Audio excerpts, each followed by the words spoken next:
গরুর বাড়িতে আসা মানে ঈদের আমেজ শুরু হয়ে গেল। ঈদ মোবারক সবাইকে।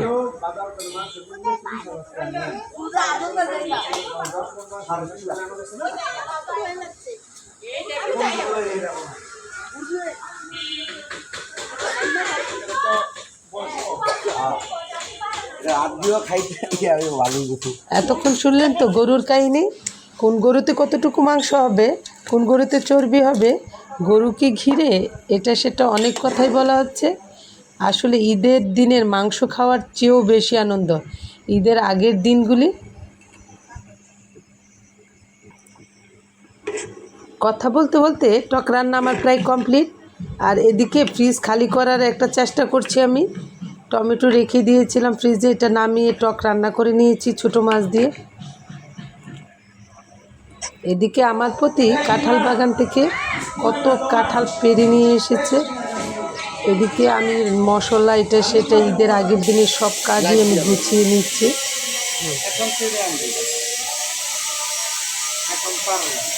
কাঁঠাল না পেরে উপায় নেই, সব কাঁঠাল একসাথে পেকে যাচ্ছে।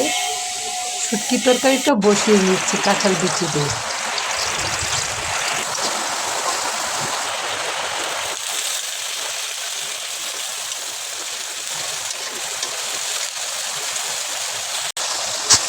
ঝাল ঝাল কাঁঠাল বিচির এই শুটকি তরকারিটা খেতে আমি খুবই পছন্দ করি। আমার প্রতি যদিও শুটকি কম পছন্দ করে, তবুও কাঁঠাল বিচির তরকারিটা খেতে পছন্দ করে। বাচ্চা তেমন একটা খায় না, বাচ্চাদের জন্য অন্য ব্যবস্থা করে রেখে দিয়েছি।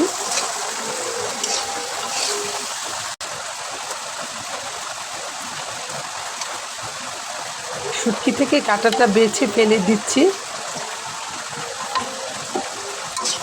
আর এদিকে পেঁয়াজগুলি কষানো হয়ে গেছে, তারপর দিয়ে দিলাম সিদ্ধ করা কাঁঠাল বিচি।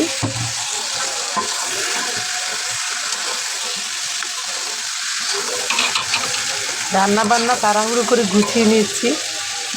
বিকেলবেলা আমাদের একটু আড্ডা হবে বাহিরে, গরুকে ঘিরে। গরু দেখবো আর সবাই গল্প গুজব করবো। এই যে শুটকি তরকারি আমার হয়ে গিয়েছে। রান্নাবান্না আসলে আমাদের শেষ নেই। এই যে চিকেন নামিয়ে নিয়েছি, ছোটো ছোটো টুকরা করে ভালোভাবে ধুয়ে নিচ্ছি। বাচ্চাদের জন্য চিকেন ফ্রাই ভেজে দিব বলে এখন সব মশলা একসাথে দিয়ে চিকেনটা ম্যারিনেট করে রেখে দিব।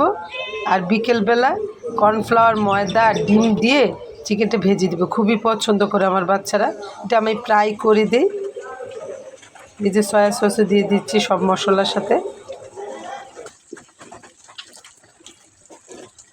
এখন ভালোভাবে ম্যারিনেট করে বিকেল পর্যন্ত একটা রেখে দিব, তাহলে খেতে ভালো লাগবে বেশি।